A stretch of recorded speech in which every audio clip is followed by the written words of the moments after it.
Did I tell you about Crown and Seven? I like Crown and Seven. When mixed correctly, they are my friends. I think I need a friend. Oops, my glass is empty. I need another friend. Just a minute while I mix me another friend. I'm back now, back on my little stool. I'm supposed to be playing pool. Nancy is playing pool. She's good. She's won every game tonight. She is about to win another one. Looks like there are only a couple of B left on the table. It's not my fault that I haven't won. That silk blouse she is wearing looks like it's about to rip open. It hasn't helped any at all that those chests of hers have been distinctly defined in that blouse. I know she doesn't have on under that blouse. She's looking back at me over her left shoulder and saying something about the corner pocket. I nod. She sights back down her stick and shoots. Yep, the good old 8-ball drops in the corner pocket. She just happens to have a pretty good looking herself. Damn, my glass is empty. I need another friend. Hang on a second. I'm back now, back on my stool, and a new friend in my glass. Rack 'em up, big boy. That's 8 in a row I've won now. Be right there, Nancy. The jukebox had been blaring out something called alley-oop, whatever that was. That was a dance that sure had some weird moves to it. The machine was quiet now. I could almost hear myself think, I think. Saturday, exactly 9:15 p.m. I heard Sam say something about the little girl's room, and she walked right in front of me on her way to the stairs. Was that a smile on her face? Nope, a smirk. A very minor change, and it would be a smile. A very big difference in meaning, though. I do know the difference. I've seen the smirk a lot the past couple of weeks. A smile would have meant that I was going to get lucky. The smirk told me I was staying on my side of the bed tonight, and that I'd better keep my hands to myself. Peripheral vision. That ability to look straight ahead, and yet be able to see something that happens off to the side. For some reason, despite the influence of several glasses of my friend, mine was working quite well. I saw Tom look at Nancy and wink. She nodded, winked back at him, and held up one finger for a couple of seconds. That's nice. Tom and Nancy are flirting with one another. I wish Sam would flirt with me. Hey you. Yeah you. The one looking at the bottom of an empty glass. Get over here and rack him. Okay. All right. Already. I'm on my way. I slid off the stool and started for the table. Well now, this ain't too bad. By golly, I can still walk. I arrived at the table in good order and still vertical. Not too bad, considering. I'll get him out of the pockets and roll him to you. You hacking. Thanks, Nancy. You're all heart. I got all the balls in that little triangle thing, positioned the first ball right over the dot, and hung the rack back on its peg. I found my stick and went to the other end of the table. Nancy was waiting for me there. The Nancy that was wearing the blouse that was about to explode and the shorts that were painted on. Here, Tiger, give me your stick. She took it from my hand and laid it on the table beside hers. Then her arms went around my neck. My head was tilted down, and I felt her lips on mine. Lips tell a story of their own at times. Hers were saying hello in the nicest way and promising a lot of things to come. I did it. I kissed her back. She felt so good, so natural, like she belonged there and wasn't going anywhere for a long time. Nancy, I'm sorry. I shouldn't have done that. Why not, Bob? I want you to do that and so much more. No, it's wrong. Sam wouldn't approve, and I don't approve either. How do you know Sam wouldn't approve? She just might, you know? Why do you think that? If I could prove to you that she approves, would that change your mind? What do you mean, Nancy? How can you prove that she would be okay with something like this? Do you know something that I don't know? Yes, as a matter of fact, I do know something that you don't. Come with me. She led me to the couch that was in front of the big screen TV. I took one look and knew there was trouble ahead. Serious trouble. Those were Sam's underwear. No doubt about that. I had a matching pair of boxers at home. Same color and same type of writing. It's amazing what the effects of alcohol can do to the body. It affects different people in different ways. It tends to make me mellow. It puts me at ease. Just 4 or 5 drinks, and I'm in Wonderland. No Wonderland now, no mellow or at ease. I went ice cold. I got the shakes. My heart kicked in and I went white hot. My heart was beating at about 3 times the normal rate. I could feel it in my temples. My mind was clear as a bell now, and I knew it was time to take action. I have no idea what Nancy was thinking, but she must have seen something on my face, or perhaps in my eyes. She looked scared. She grabbed my left arm and said, "Please, Bob, please. Just stay down here with me. Stay and make love to me." I placed my right hand on the middle of her chest and pushed. I didn't push all that hard. At least I didn't think I had. But when she skidded across the cushions and hit the back of the couch, the damn thing almost tipped over. Thank goodness I didn't hurt her. Tears were running down her cheeks and she was trying to talk. "Please, please, Bob, please stay here with me. I'll be so nice to you. I'll make beautiful love to you. We'll make love right here on the couch, and you will feel so much better. Please." "That's not going to happen, Nancy. Not now, not ever." I glanced around the room. "Tom? Where's Tom?" I looked back at Nancy. She was sitting in the middle of the couch now, knees pulled up tight to her chin. Her arms were wrapped around her legs, and tears were still running down her cheeks. "Where's Tom?" I demanded. She flinched. "Damn it, I didn't mean to sound so rough. Nancy, where's Tom?" I softly asked again. It was a mistake. Nancy realized that now. Right after supper, she had taken Tom aside and told him to back off. It was obvious to her that Sam was openly flirting with Tom. She told Tom to just take his time and let Sam seduce him. Besides, things would work out better that way anyhow. She now saw how bad her judgment had been. She had taken Bob's uneasiness during supper as first-time swapping jitters. She now knew that he had been highly agitated and was forcibly holding himself in check. Then, soon after Tom stopped openly flirting with Sam, Bob had mellowed out. Then they went to the game room and Bob had switched from beer to some kind of mixed drink. They all had started out playing pool, but that hadn't lasted long because Sam had asked about the jukebox. Tom immediately fired it up, and he and Sam were soon dancing. By this time, Bob had had 2 or 3 drinks and looked like he was feeling no pain. She could see that he was alternately checking her and his wife out. He didn't even look away when she looked back at him and winked. He just smiled and acknowledged her by toasting her with his drink. At this point, she knew beyond any doubt that she and her husband were going to get thoroughly effed by this new couple tonight. Then she had thoughts of all of them in bed together. She even briefly thought of some private time between her and Sam. She realized now that she had completely misread Bob and Sam. There were some serious problems in that marriage, and she and Tom had caused them. Bob hadn't accepted anything at all. He was just being passive and letting Sam have fun. Now that Tom was no longer openly flirting with Sam, that meant the threat to their marriage had been removed. At this point, Bob was willing to sit back and enjoy the scenery. If Sam wanted to make a fool of herself, then so be it. He would take her home when she was done, and they would probably discuss her actions tomorrow when cooler heads could prevail. All of this had taken but a few moments to flash through her mind. The information had been there all along. She had just horribly misinterpreted it. And now, here she sat, still afraid, but not terrified like a minute ago. She had been looking directly into Bob's eyes when she handed him Sam's underwear.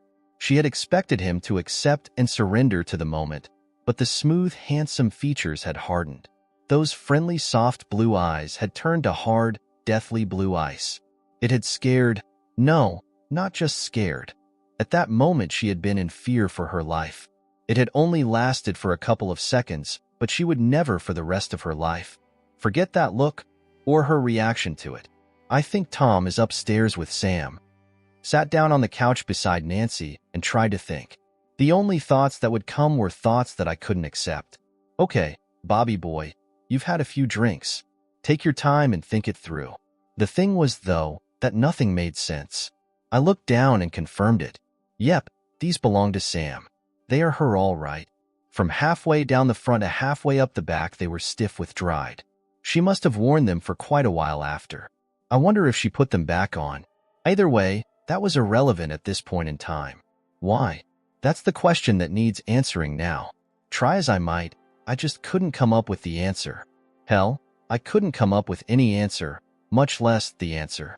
I don't know how long I sat there. Probably not more than 5 to 10 minutes. I looked over at Nancy. She placed her left hand on my shoulder, her right hand on my thigh, and said in a very soft voice, "Bob, consider this for a minute. It's obvious Tom and Sam have been together, so doesn't it make sense for us to be together? You know, to sort of even things up. I know I would like to be with you, and there have been times when I felt that you would like to be with me. Bobby, I'm here for you. Once we make love, everyone will be even then.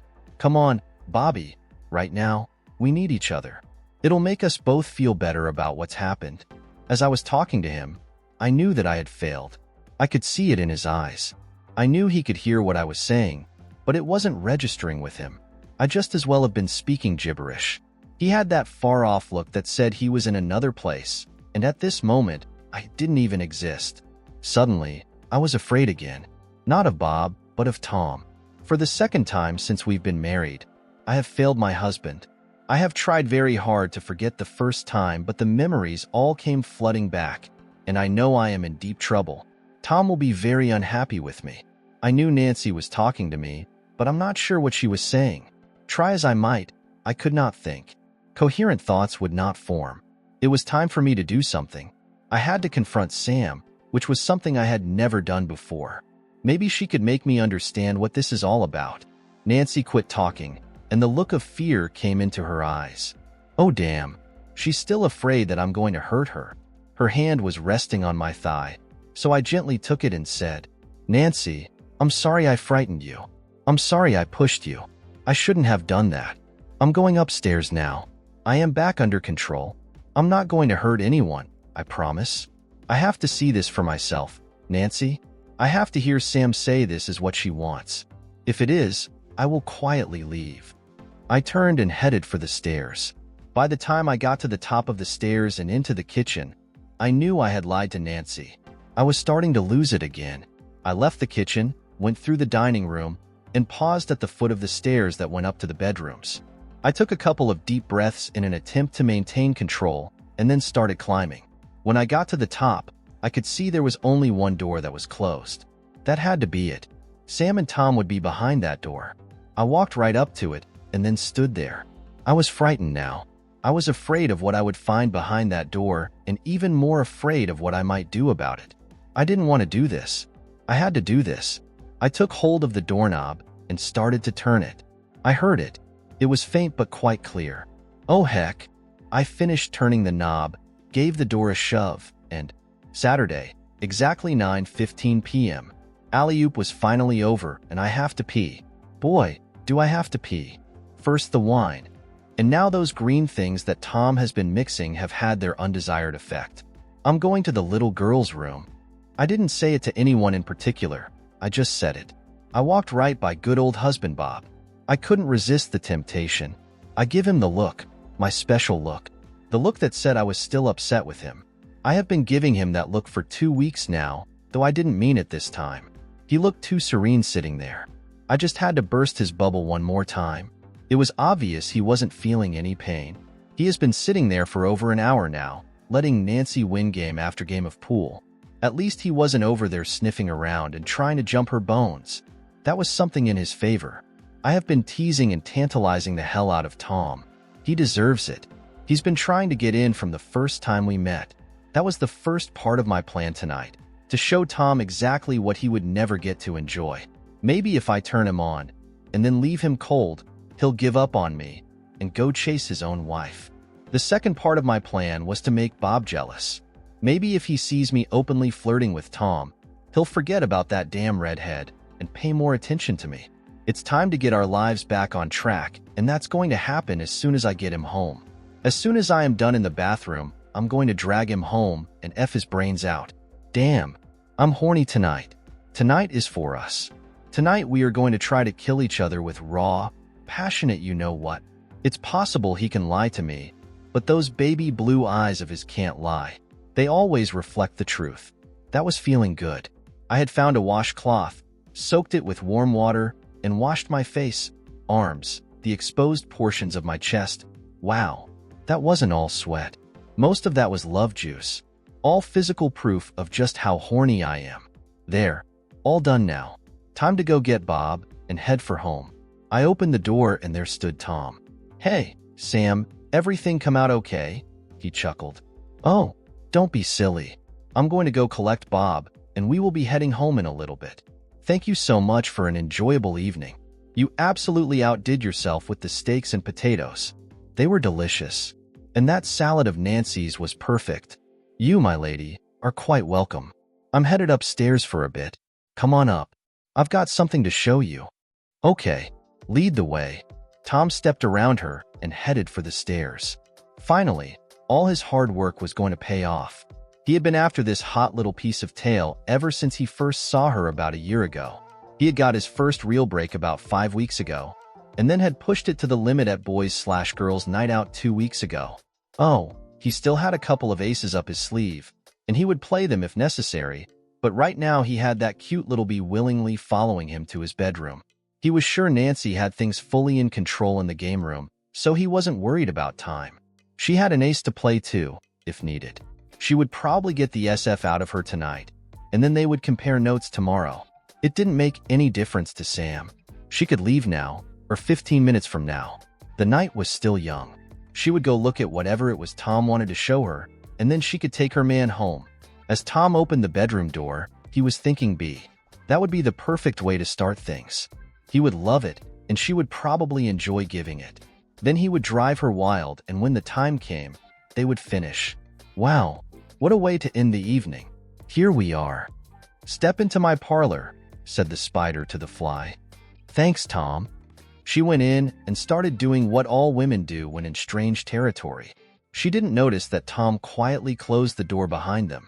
She couldn't believe what she was seeing and feeling. The pearl white carpet felt like it was at least 2 inches thick. There was a large picture window with light, white lacy curtains, and heavy brocade drapes that could be closed for privacy.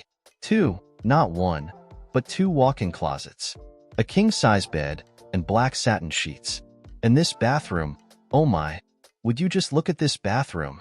Lavender stool and sink, giant bathtub with at least 20 water jets in it, a shower big enough for 2 people, and it had 3 shower heads, plus a handheld shower nozzle, a large makeup table with its own sink, and a large mirror flanked by wing mirrors on hinges on each side. She could learn to like this real easy. Tom came up behind her and slid his arms around her waist. He lightly kissed her on the side of her neck and whispered, "You like? It's the most beautiful bedroom I have ever been in. It's absolutely gorgeous. Is this what you wanted to show me, Tom?"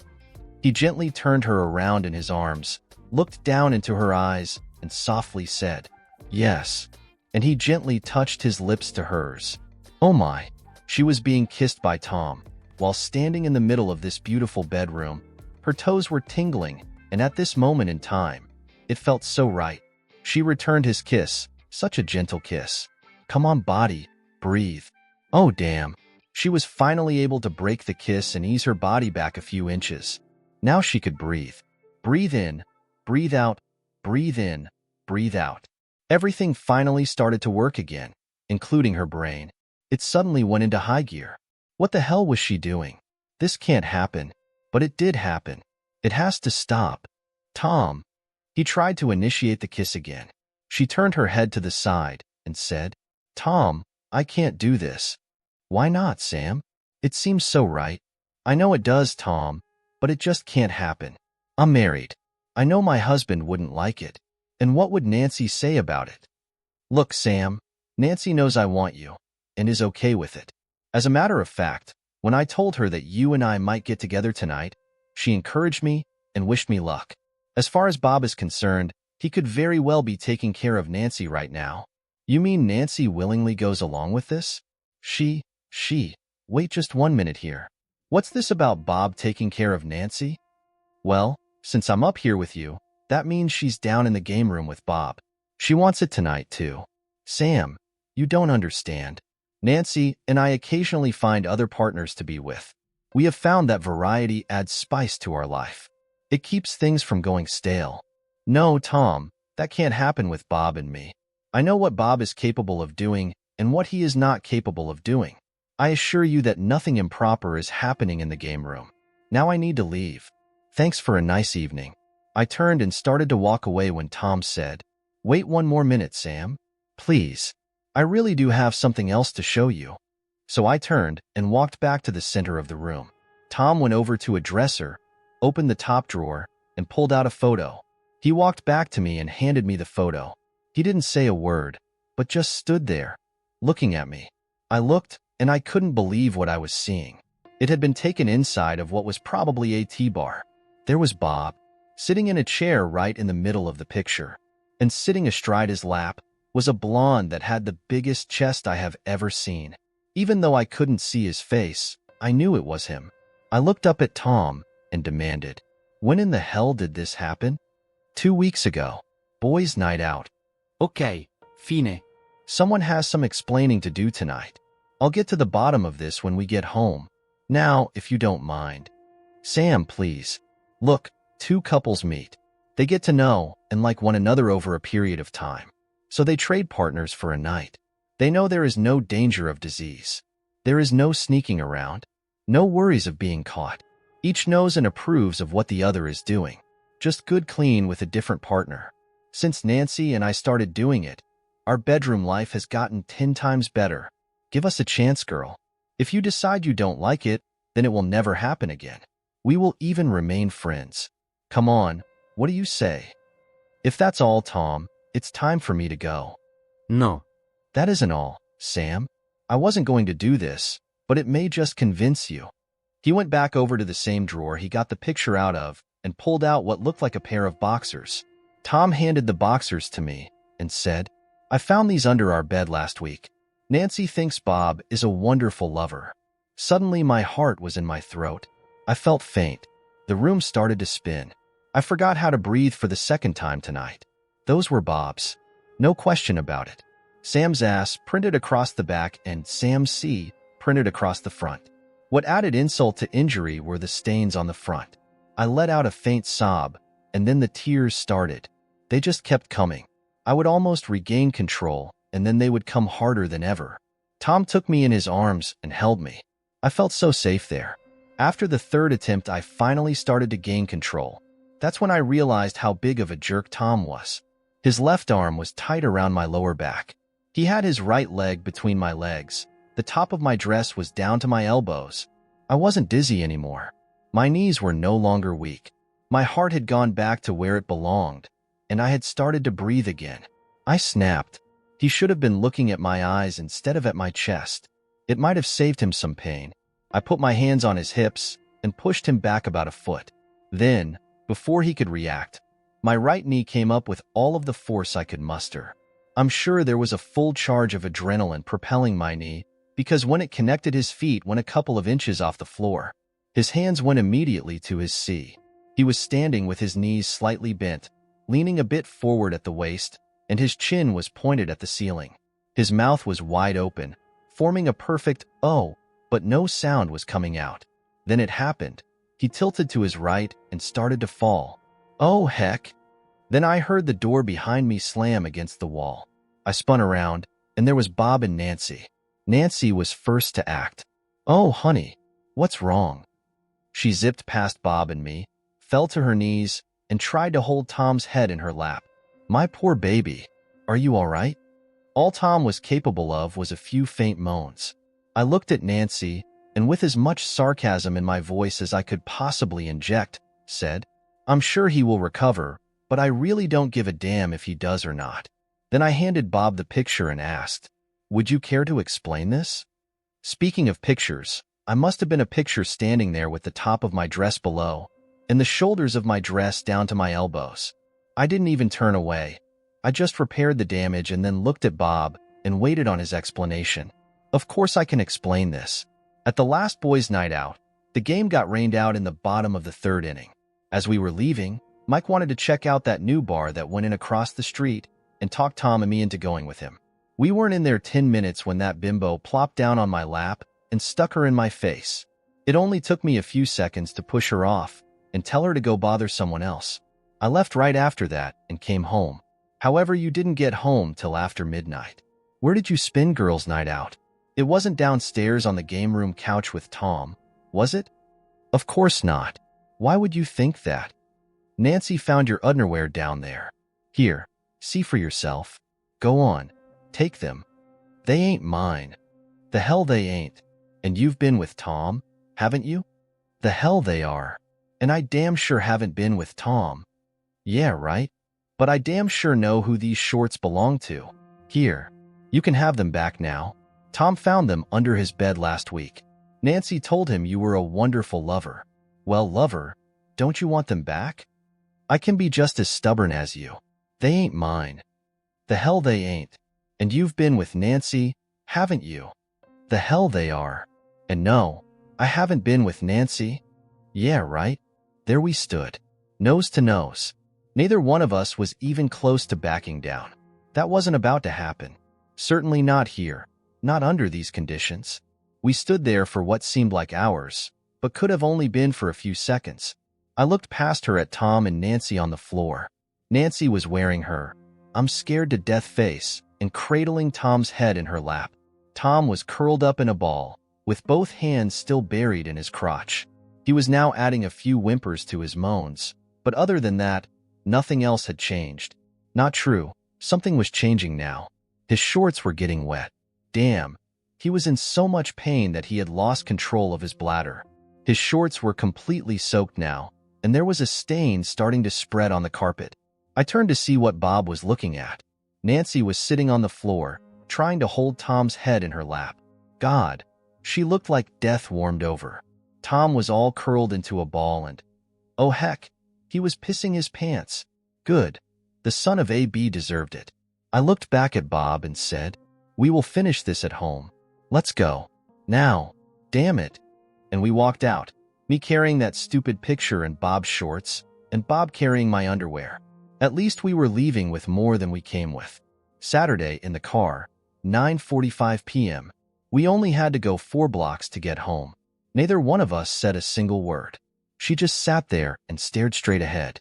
Chin up, chest out, hands clasped in her lap, and she was shivering. I've never seen her so mad. As a matter of fact, I've never seen her even the least bit upset, except for the past couple of weeks. Up until then, we have never been the least bit out of sorts with one another. Not so much as a cross word had passed between us since we first met, 2 years before we were married. The evidence of her infidelity lay there on the seat between us. Her underwear were enough to fully convict her, and there was no way I was going to let her get by with F around on me. The picture of me meant nothing. If I had to, I would drag her down to that bar and let her talk to that blonde bimbo. That would clear that up. As far as my shorts were concerned, I have no idea how they ended up at Tom and Nancy's. I haven't even worn them since the night of our birthday. The only possible explanation is that she and Tom set that up to make me feel guilty and not say anything about her with him. Well, I'm not going to let her get by with this. She's got some explaining to do when we get home. Saturday in the car, 9:45 p.m. We've only got to go 4 blocks to get home, and the way he's driving, it's going to take us 4 hours to get there. I don't care if there isn't any traffic. He could at least drive on the right side of the road, instead of right down the middle. Damn it, girl. His driving and the road aren't the problem. The problem is right here on the seat between us.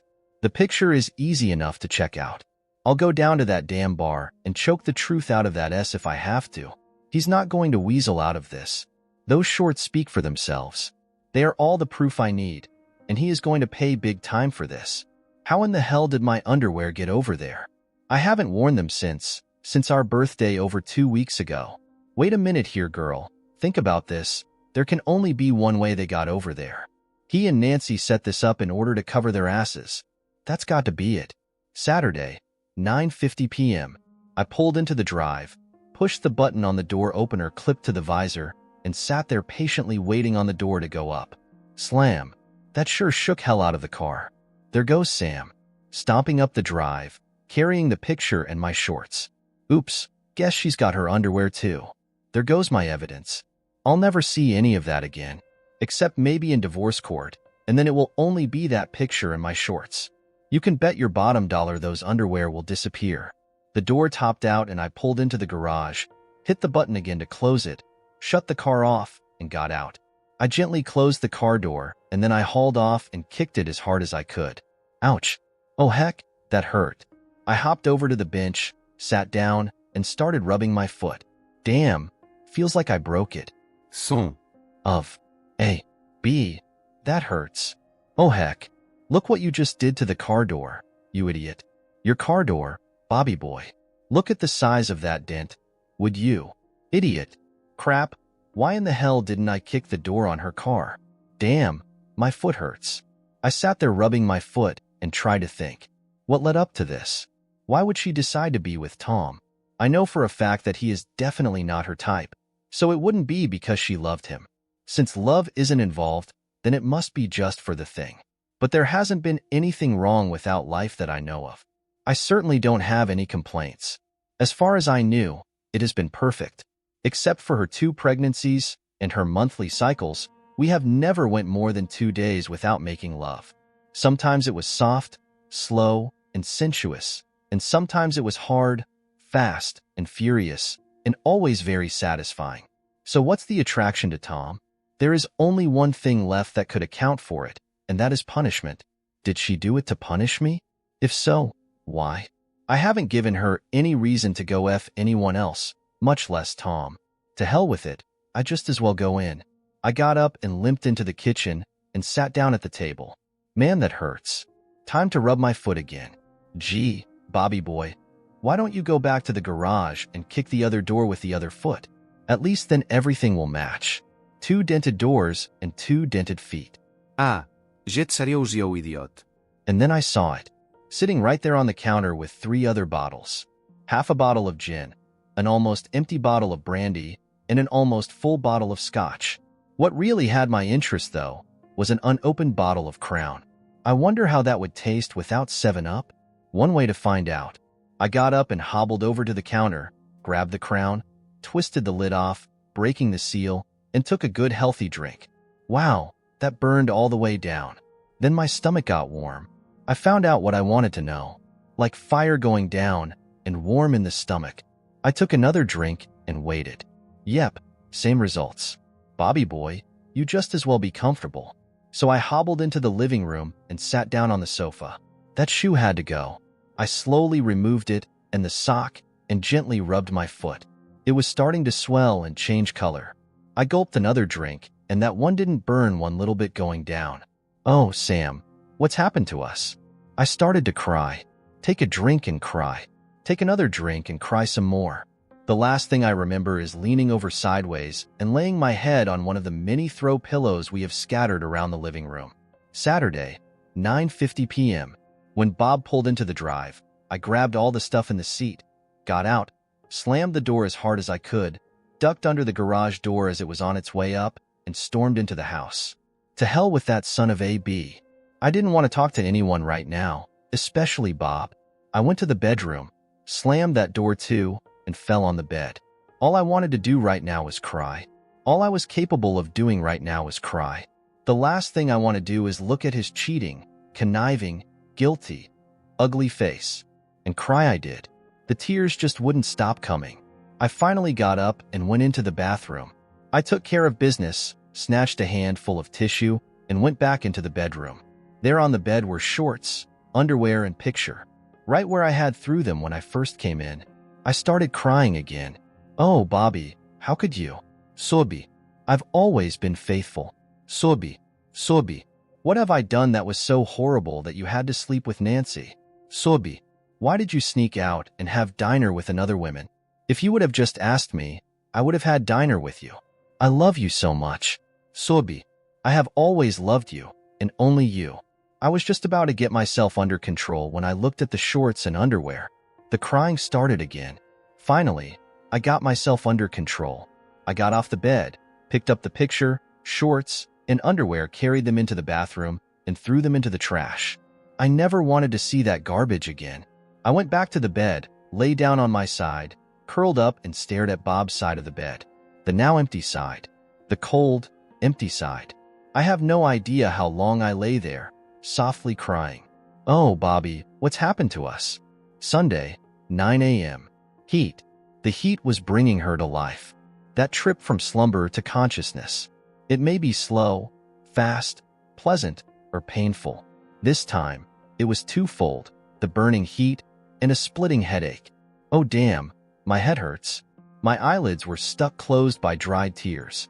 I finally got them pried open, and the source of the heat was immediately apparent. The morning sun was centered in the bedroom window and shining directly on my face. That's easy enough to take care of. I rolled over. Mistake. Big mistake. I am definitely going to die by headache. The aspirins are in the medicine cabinet in the bathroom. It hurts to move. I have a choice. I usually like to have choices. I can lay here and suffer the pain forever, or I can get up and struggle into the bathroom to the aspirins, and eventually the pain will go away. I chose the second option. After taking 2 of those little pain relievers, I went back to the bed and lay down on my back, away from the direct path of the sun. I placed my right forearm over my eyes and suffered as memories of last night slowly returned. We have to talk. We can't continue living like we have been for the past 2 weeks. I haven't let him make love to me. I haven't even said a kind word to him. But, damn it, he's the one out screwing around, not me. How am I supposed to feel? I've got some serious questions, and they have to be answered. I had to laugh at that thought. After what he saw in Tom's bedroom last night, I bet he's got a ton of questions. But I didn't do anything. Couldn't he realize that? Oh, damn. I just as well get up and face the day. The trip to the bathroom was a lot less painful this time. The headache was almost gone. When I got in the bathroom, I glanced at the mirror. Oh, my God. I'm a total mess. Just look at my face and my hair and this dress. I'm not a mess. I'm a disaster. I struggled out of my dress, threw it in the dirty clothes hamper, and my underwear followed the dress. Whoever thought of putting zippers in the back must have wanted to torture women. I stepped into the shower and turned the water on. Hot water, you fool. Turn the hot water on. That was cold. Then I had to smile. I remembered telling Bob to take a cold shower yesterday. I wonder if he did. The shower was long and luxurious, but all good things must eventually come to an end. Drying myself off, I searched for something comfortable to wear. This is going to be a cotton day. Regular cotton. Sweatpants and a baggy sweatshirt. Bob didn't like cotton. He didn't think it was sexy enough, and to be right honest, I agree with him. I actually do prefer to wear silk and satin, but right now, cotton made me feel comfortable and secure. When I got downstairs, I went into the living room. There was Bob, sprawled on the sofa. It didn't look like he was in good shape either. One bare foot, and what happened to his foot? It's swollen and slightly bruised. I wonder how he managed to do that. Next stop, kitchen and coffee. Finally, the coffee was done, and I was able to sit at the kitchen table and think. I looked up, and there stood Bob in the doorway. He looked pitiful, clothes all wrinkled, hair a mess, eyes droopy and red, and one foot bare. What happened to your foot? I kicked the damn car. He groaned and limped to the table and sat down. I couldn't help it, I laughed. I threw back my head and let it rip. It took over a minute to get myself under control, and then I said it. It was the icing on the cake. Ah, did Whittle Babby throw a temper tantrum and hut his whittle footy? Would you like Mummy to come over there and kiss it and make it all better? I let it rip again. I found this to be extremely funny.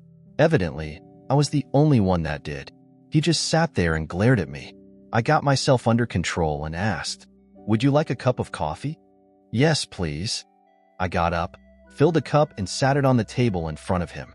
I don't know about him, but I needed food, so I got a skillet and started preparing breakfast. As I was getting the eggs, I said, "Bob, we have to talk about this."